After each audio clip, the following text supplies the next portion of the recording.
De oorlog in Iran raakt niet alleen rappers, maar ook iets wat ons allemaal aangaat, namelijk aardgas. Want de gasprijs schiet omhoog. Qatar is begin deze week gestopt met de productie van vloeibaar gas en er kunnen geen schepen meer door de straat van Hormuz. En voor Nederland komt dit allemaal op een slecht moment, want Nederland stond net te douchen. De pech is dat onze gasvoorraad momenteel maar voor 10% gevuld is en dat is historisch laag. Dat is al de hele winter zo, maar de overheid zegt al maanden, er is geen reden tot paniek. Hier, januari. Oké, maar voor die mensen thuis die nu denken, ik draai de kachel vandaag toch nog een graadje warmer, er is geen reden tot paniek. Nee, ik zou niet, zeker niet in paniek zijn. Ja, misschien ligt het aan mij, maar als Sophie Hermans zegt geen paniek, krijg ik dus een overweldigend gevoel van paniek. Maar ook de Gasunie zei vorige week, we hoeven ons geen zorgen te maken. Dat klinkt geruststellend, al zeiden ze ook, er moeten geen onverwachte dingen gebeuren. Oké, nou, wat dan bijvoorbeeld? Nou, zeiden ze, er moet niet opeens een blokkade komen. Van de straat van Hormuz bijvoorbeeld. En precies dat is nu gebeurd. En dan las ik ook nog dit. Nederland is de gasputten in Groningen aan het volstorten met 500 meter cement. Wacht even. Zijn we nou echt in deze supergevaarlijke tijd het grootste gasveld van Europa aan het dichtgooien met honderden meters cement? Dit klinkt niet heel verstandig. En ik krijg het ineens ook heel erg warm. Dus ik doe mijn jasje even uit. Het is tijd voor...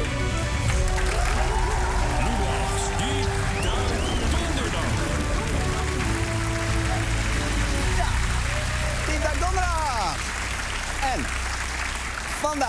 vandaag duiken we heel diep in de putten van onze gasvoorraad. En eerst even, misschien denk je, aardgas, dat is toch een beetje passé. Ik heb zo'n inductieplaat, ik heb zonnepanelen, de halve straat heeft een warmtepomp. Waar heb je het nog over? Nou, in de praktijk gebruikt Nederland nog steeds heel veel aardgas. Voor douchen, voor koken, voor verwarming, voor gigantische aquaria. Ja, is vet, hè? Toch? Die maanvis heb ik van Diederik gekregen. Die heet maanvis de paai. Superleuk, maar je stookt je een ongeluk.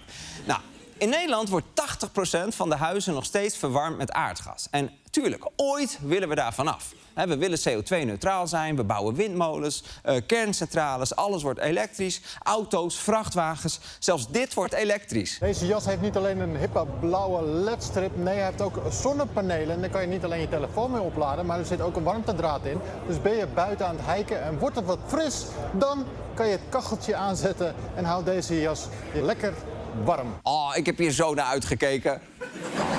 Nu ben ik de hele winter gloeiende kolen in mijn tussenjas aan het scheppen. Dus ja, steeds meer dingen worden elektrisch en dat is een stuk duurzamer. Maar van die elektriciteit wordt een groot deel opgewekt in energiecentrales die aardgas verbranden. Dus ja, we zijn aan het afbouwen, het gaat echt hard, maar het is nog lang niet zover. Bovendien kan niet alles elektrisch. Het maken van staal, beton, kunstmest, de zware industrie kan gewoon echt nog niet zonder aardgas. En heel lang hadden we dat in overvloed, dankzij het Groningse gasveld. De grootste gasbel van Europa. Dat hield ons lekker warm en van de opbrengsten betaalden we onze verzorgingsstaat. AOW, WAO, Wajong, YOLO is allemaal betaald dankzij Gronings aardgas. Hier, deze oud-commissaris van de Koningin vat het ooit goed samen. Wat zou Nederland zijn zonder aardgas? Ik heb er wel eens een algebraïsche formule voor gehad. België is Nederland min aardgas. Of je kunt zeggen, Nederland is België plus aardgas. Ja, dus aardgas is Nederland min België. En Zeeland is Denemarken plus bluff. Maar goed, dankzij Groningen werden we dus geen België. We werden een soort Qatar aan de Waddenzee. Dus eigenlijk zou je verwachten dat het centrum van Loppersum er zo uit zou zien. Maar we hebben dat geld voor andere dingen gebruikt. En daarom ziet Loppersum er zo uit. Met veel schade door aardbevingen veroorzaakt door die gaswinning. Mensen leven al jaren in kapotte huizen met scheuren en lekkages en moeten soms zelfs hun huis uit vanwege instortingsgevaar. Dus Groningers schrikken zich bij elke beving weer de pleuris. Toen begon het vreselijk te trillen, een enorme 2 dikke dreun. Paniek en trillende knieën en ik dacht van nou, hier moet het eruit. En de kinderen kwamen naar beneden huilend. U heeft hem meegemaakt, de aardbeving? We hebben hem vernomen en zeiden van nou, dat was best een klap. En toen hebben we hem omgekeerd en zijn we weer gaan slapen. Oké, niet iedereen schrikt, maar voor veel Groningers is het de hel. En de overheid had daar totaal geen oog voor, zelfs toen allang bekend was dat de gaswinning tot aardbevingen leidde. Toen bleven we nog gas winnen. We gingen zelfs meer gas winnen. Was dat een schande? Zeker. Gebeurde dat onder leiding van Henk Kamp? Uiteraard. En het duurde tot 2018 voordat de eerste Groningers hun schade vergoed kregen. 32 jaar na de eerste aardbeving. Uiteindelijk besloot de overheid dus te stoppen met pompen. En in Groningen waren ze uitzinnig. Gaskron gooit definitief dicht. Oh jee, ik kwam me daar niet over uitlaten op de televisie. Nee? Nee, ik ben heel blij. Ik merk dat ik dit even moet vertalen voor niet-Groningers. Voor een Groninger is dit hysterisch blij. Deze mevrouw staat in het dorp nu bekend als de Emma Wortelboer van Loppersen. Maar oké, Nederland is gestopt met de gaswinning in Groningen. Eindelijk. Heel goed. Maar waar halen we ons gas dan nu wel vandaan? Nou, voor een deel nog steeds uit Nederland. Want we hebben ook nog een heleboel kleinere gasvelden. Deels onder de zee. En dat is leuk. Maar alle kleine velden samen zijn nog geen 15% van het Groninger gasveld. Maar dankzij die kleine gasvelden wint Nederland nog steeds ongeveer een derde van zijn eigen aardgas. De rest haalden we eerst vooral uit Rusland. Maar sinds de oorlog in Oekraïne willen we geen Russisch gas meer. Terwijl ik zou zeggen, juist meer Russisch gas. Dan verzakken daar alle huizen. Maar oké, maar goed.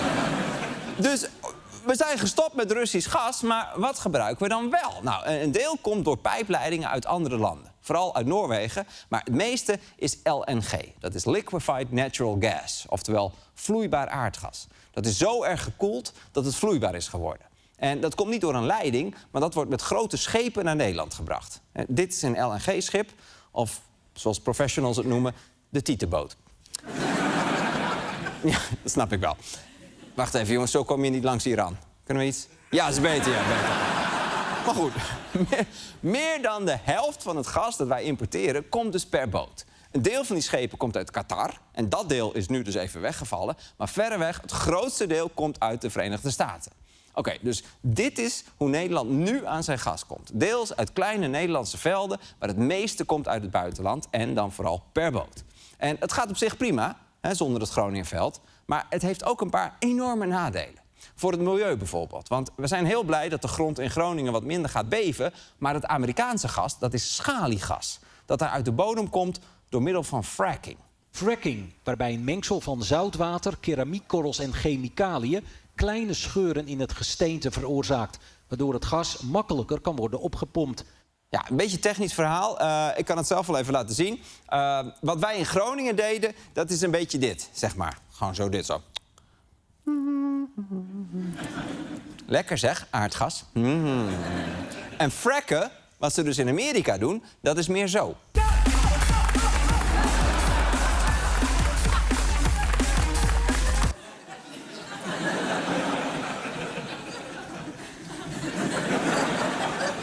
Ja, fracken gaat wat ruiger en dat geeft ook een stuk meer rommel. Er lekken vaak chemicaliën weg, waardoor het grondwater vervuild wordt. En fracken kan ook leiden tot aardbevingen. Kijk, dit is een kaartje van het frackgebied in Texas. En die blauwe en groene cirkels zijn allemaal aardbevingen van de afgelopen 2 weken. Terwijl er in Texas normaal gesproken dus nooit aardbevingen zijn. Ja, oké, één keer. Eén keer toen Beyoncé ineens op nummer 1 stond in de country hitlijst. God darn it!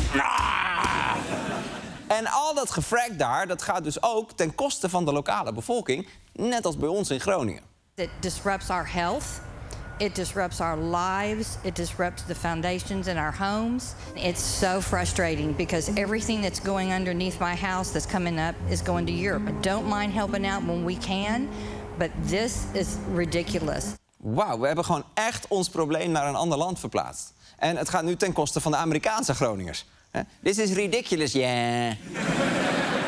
Dus ik neem aan dat de Amerikaanse regering ook twijfelt of ze daarmee door moeten gaan. Frack, frack, frack, like a duck. Frack, frack, frack. Ja, je kunt veel zeggen van Henk Kamp, maar hij stond daar niet van pomp, pomp, pomp als een eend, pomp, pomp, pomp. Oké, dus schaliegas veroorzaakt problemen in Texas. Nou, dan kan je zeggen dat is hun probleem, maar het heeft ook een nadeel dat ons raakt. Het is fracking slecht voor het klimaat. Want door dat hele proces van winnen en vervoeren is LNG veel schadelijker dan ons eigen aardgas. Sterker nog, schaliegas is soms nog slechter voor het klimaat dan steenkool. En dan is er ook nog die super onhandige afhankelijkheid van het buitenland. Ten eerste Qatar, dus dat zien we deze week gebeuren. Het wordt daar oorlog en we hebben meteen een probleem. En niet alleen wij, de hele wereld vecht nu om dat vloeibare aardgas. Gisteren nog was er een schip met LNG op weg van Nigeria naar Frankrijk. Maar dat is halverwege omgedraaid. Waarschijnlijk omdat er in Zuidoost-Azië meer werd geboden. Holy shit. Ik heb wel eens een pizza opgekocht die onderweg was naar een ander tafeltje. Maar dit gaat wel heel ver. Oké, dan hebben we nog het gas uit Noorwegen. Dat is een heel betrouwbaar land. Behalve van het Koningshuis. Maar zoals wij Nederlanders altijd benadrukken... het Koningshuis zegt niets over de mensen in het land. Alleen, het probleem is dat Noors gas... dat komt door pijpleidingen over de bodem van de Noordzee. En als we ooit echt ruzie krijgen met Rusland... kunnen de Russen die leidingen slopen. En dan hebben we ook een probleem. En wat al helemaal niet moet gebeuren...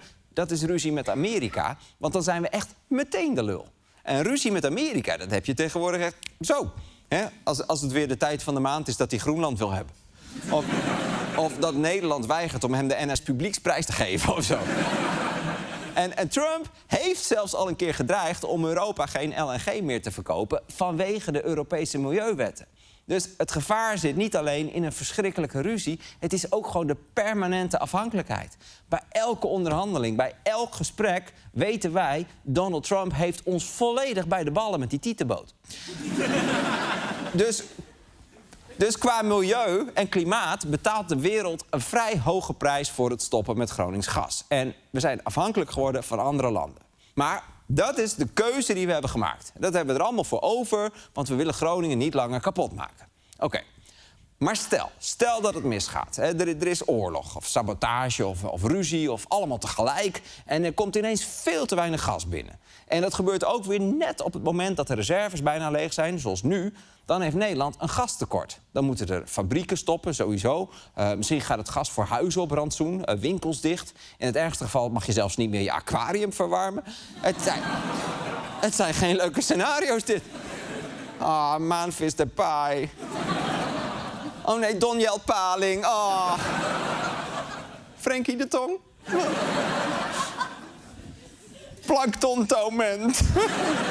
Dit wil je niet. Dus voor zo'n moment, als de nood echt aan de man is... dan moet je als verstandig land een noodvoorraad hebben, een plan B. Vroeger was onze noodvoorraad natuurlijk het Groningen gasveld. Ook toen die gaskraan al helemaal dicht was... wisten we altijd, bij echte nood, hebben we dat nog. En Hans Veilbrief, die als staatssecretaris eigenhandig de Groningse gaskraan heeft dichtgedraaid... die zei dat ook. Pas wanneer er dermate groot gastekort zou ontstaan... dat de veiligheid van mensen in het geding is... omdat we bijvoorbeeld geen gas meer hebben om ziekenhuizen te verwarmen... te koken of dieselolie te maken...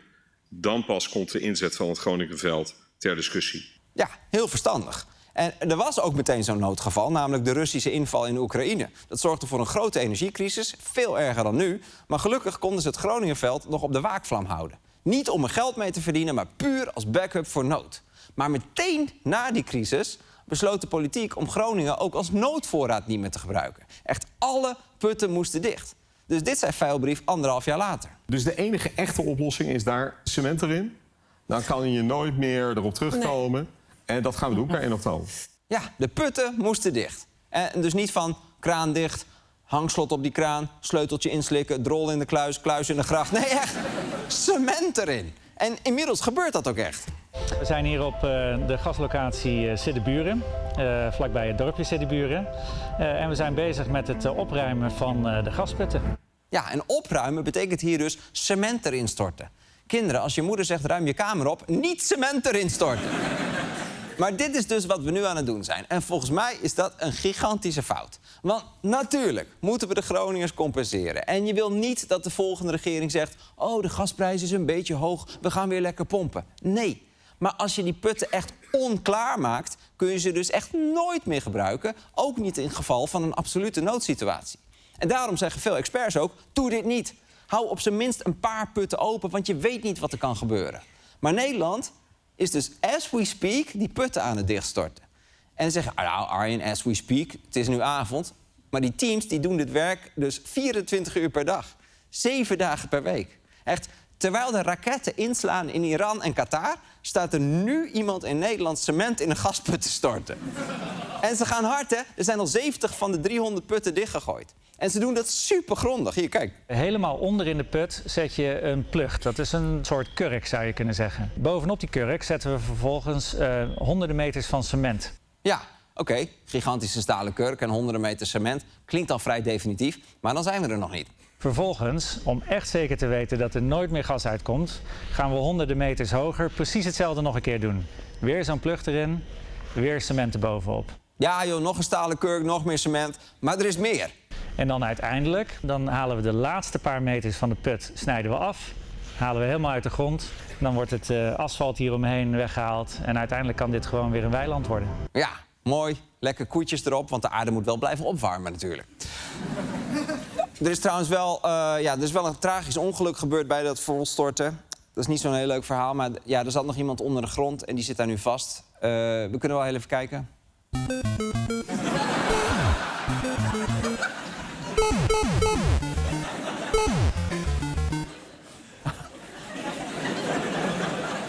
Hou vol, jongen. Hou vol. En dat onklaarmaken van die noodvoorraad mag ook wat kosten. Namelijk 2 miljard euro. 2 miljard. Dit is krankzinnig, maar de mensen die het doen, die zeggen juist... nee, het is niet raar, het is revolutionair. Eigenlijk wat wij hier doen, lopen wij 5 of 10 jaar voor op andere werelddelen. Dat maakt dit werk heel erg belangrijk. Ja, wij zijn de enigen die dit doen. Maar in zo'n geval moet je dan altijd afvragen... is dat omdat het geniaal is? Of omdat het heel erg dom is? Ja, ik heb dus als enige op de wereld vandaag een vakantie naar Teheran geboekt. Oké, Samantha, wat leuk. Leuk. Dus ik vraag me af, hoe kijkt het buitenland hiernaar? Iemand als Poetin bijvoorbeeld. Ik ben wel even benieuwd. Mag ik even mijn telefoon? Even zien. Even kijken. Even zien. Ik ga even bellen hoor, moment. Even zien. Even kijken. Yes. Hello, Mr. Putin. Yes, quick question. We are pouring cement into our gas reserves. What do you think about that?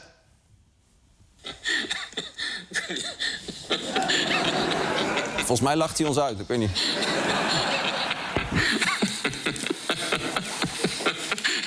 Mr. Putin? Oké, hij stopt niet meer. Oké, bye.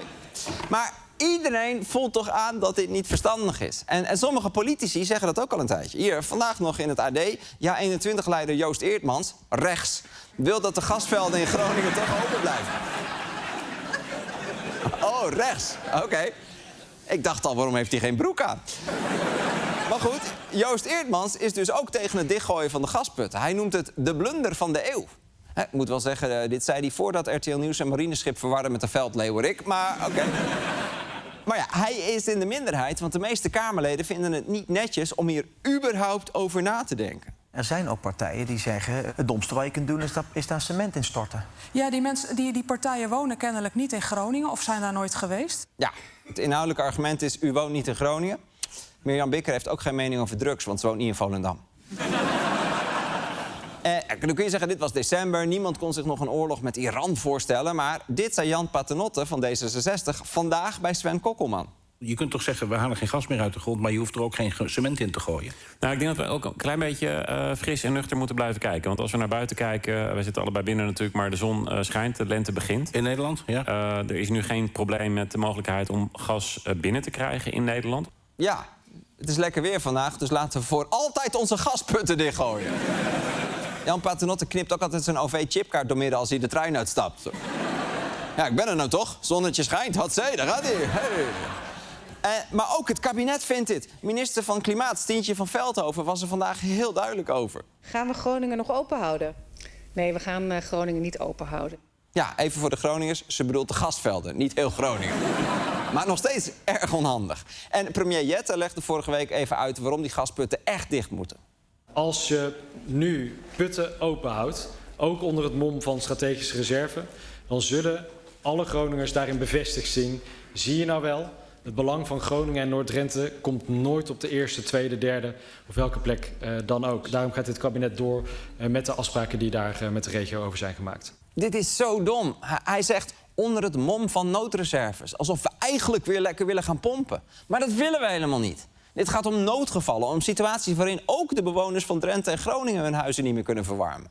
We kunnen precies vastleggen hoe laag de reserves moeten zijn, hoe hard het moet vriezen, hoeveel ziekenhuizen moeten stilvallen voordat we zeggen, oké, nu gaan we een beetje van het Groningen gas gebruiken. Dat is echt niet raar. En Groningers zelf snappen ook dat hun gas in extreme situaties kan helpen. Kijk, toen Poetin Oekraïne binnenviel, wilde een meerderheid van Groningen de gaskraan weer een klein beetje openzetten. En de bereidheid in het aardbevingsgebied was zelfs nog groter dan daarbuiten. En ook nu zijn er Groningers die zeggen, hou de gasputten beschikbaar voor een noodsituatie. Wat moet thuis bij gewoon Amerika? Weet ik veel waar.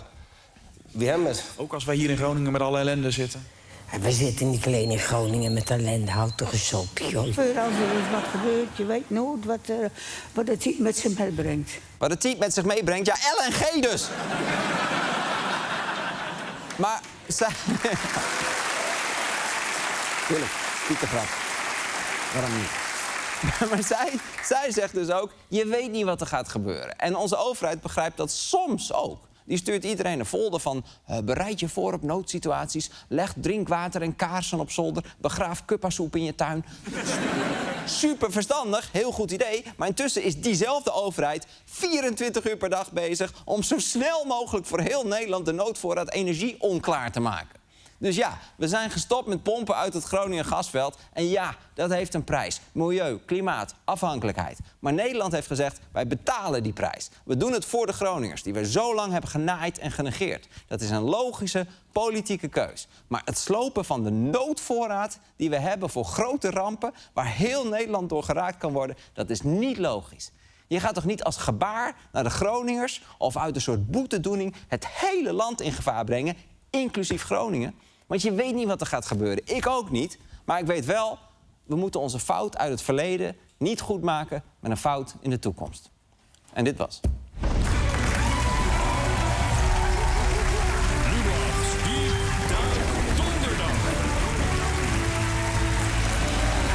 dit was de show. Afleveringen zijn terug te kijken op Videoland, fragmenten op YouTube. Dit was Lubach, ik was Arjen. Veel plezier met je weekend. En we zien elkaar maandag.